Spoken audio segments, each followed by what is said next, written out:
Hello friends, it's Mohammad Shakib. Last video में मैंने बताया था कि इनपुट डेटा को एक न्यूरॉन में कैसे प्रोसेस किया जाता है। प्रोसेसिंग में कौन से स्टेप्स इन्वॉल्व होते हैं। First step is weighted sum of inputs. Second step is applying activation function on it. Now the question arises, activation function क्या होते हैं और इन्हें न्यूरल नेटवर्क्स में क्यों यूज़ किया जाता है। Activation functions are mathematical equations that determine the output of a neural network. Activation function हर न्यूरॉन से अटैच होते हैं और एक्टिवेशन फंक्शन ही डिसाइड करता है कि किसी पार्टिकुलर न्यूरॉन को एक्टिवेट होना चाहिए या नहीं। एक्टिवेशन फंक्शन का मेन पर्पस हर न्यूरॉन के आउटपुट में नॉन लीनियरिटी को इंट्रोड्यूस करना है। हमें एक्टिवेशन फंक्शन की ज़रूरत क्यों पड़ती है? जैसा कि हम डिस्कस कर चुके हैं that activation functions introduce non linearity into the output of A neuron.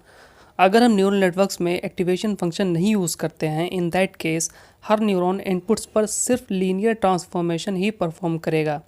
दस this network would be less powerful और ये कॉम्प्लेक्स टास्क को सॉल्व नहीं कर पाएगा बिकॉज अब ये एक सिर्फ रिग्रेशन मॉडल है जो सिंपल टास्क को ही सॉल्व कर सकता है, जैसे हाउस प्राइस प्रेडिक्शन। इसलिए इनपुट्स में नॉन लीनियरिटी को इंट्रोड्यूस किया जाता है and this is done by activation functions. There are various types of activation function which are used in neural network. लेकिन इस वीडियो में मैं सारे एक्टिवेशन फंक्शन को डिस्कस नहीं करूंगा, मैं उन्हीं एक्टिवेशन फंक्शंस को एक्सप्लेन करूंगा जो ज़्यादातर यूज़ किए जाते हैं। First is sigmoid function. It is one of the most widely used non linear activation function. आपने लॉजिस्टिक रिग्रेशन में इस फंक्शन को यूज़ किया होगा।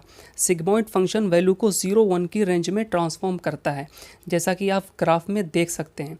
This the mathematical expression for sigmoid function.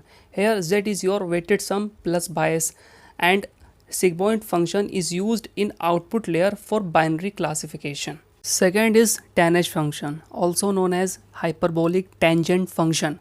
Tanh function is very similar to sigmoid function. The range of values in this case is from -1 to 1 as you can see in the graph.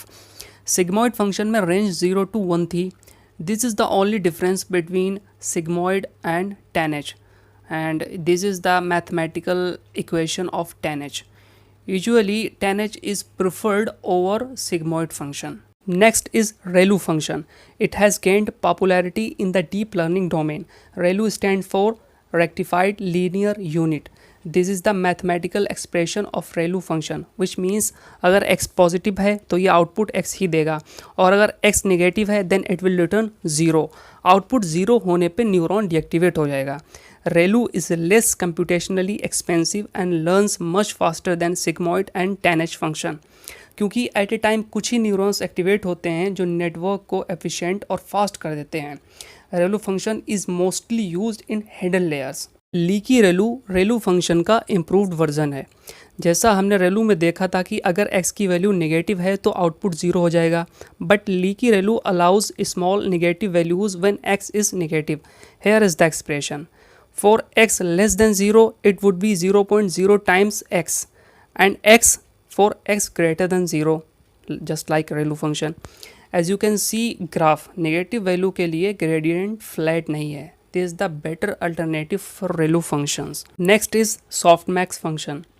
Softmax function is often described as combination of multiple sigmoids. We know that sigmoid को binary classification के लिए use किया जाता है। softmax function को multi class classification के लिए use किया जाता है when we need to handle multiple classes. This function return the probability for a data point belonging to each individual class. जैसा कि आप इमेज में देख सकते हैं। Note that sum of all probability values is 1. The number of neurons in the output layer is equal to number of classes.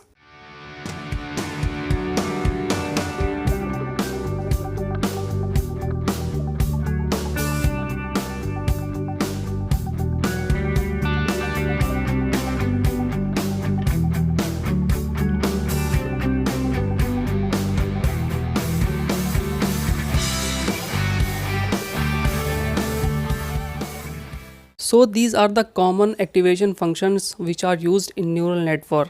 I hope कि आपको activation function समझ में आ गए होंगे कि ये क्या होते हैं और इन्हें न्यूरल नेटवर्क में क्यों यूज़ किया जाता है। So please subscribe my channel for more videos and मिलते हैं नेक्स्ट वीडियो में। Thank you.